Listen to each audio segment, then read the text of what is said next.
श्री सिद्धांत महापात्र। माननीय बाचस्पति महोदया, माननीय मंत्री जो कथा कहले जे डीएलपीसी मीटिंग रे अनेक कथार समाधान हुए कहीकि किंतु कथा होची जे जदि आमे ये जो प्रोक्योरमेंट होची या धरे अन्य किछि विभाग भी या भितरे सम्मिलित अछंती, जेमति कि आपनकर कोऑपरेशन डिपार्टमेंट हला, रेवेन्यू डिपार्टमेंट हला।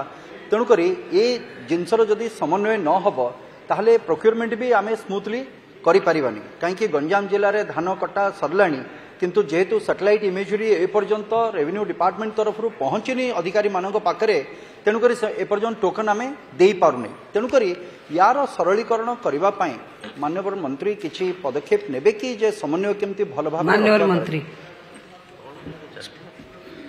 स्पीकर मैडम, समन्वय सरकार पूरा व्यवस्था करिसंती। गोटे मंत्रिमंडलीय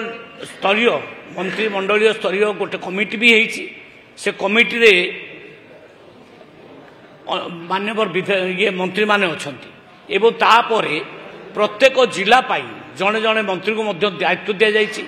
से जिलार बैठक नेबे, से जिला रिव्यू करेंगे, से जिला बुलिक मंडी मध्य देखिए मंत्री मानक दायित्व दि जाइए। तापरे जिलापाल को मध्य दायित्व दि जाइए। जिलापाल प्रत्येक मंडी रे जड़े जड़े ब्लॉक स्तरीय माने कार्यकर्ता को नियुक्ति देवे। से माने प्रोक्योरमेंट ठीक चली ना नहीं देखिए, तार रिपोर्ट मध्य करेंगे।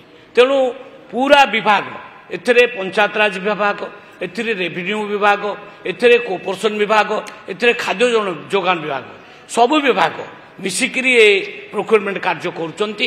तेणु प्रोक्योरमेंट ठीक भाव हम आ स्पेशली माननीय विधायक गंजा बाबद जो कहले मु निश्चित भाव में ताकू अनुधान करुच्ची। जदि अधिक शीघ्र आवश्यक हम मु जिलापाल सहित कथबार्ता हेबी। प्रोक्योरमेंट कथा शीघ्र केमती त्वरान्वित हम से बाबद आम निश्चित भाव में डिसीजन नबू। धन्यवाद।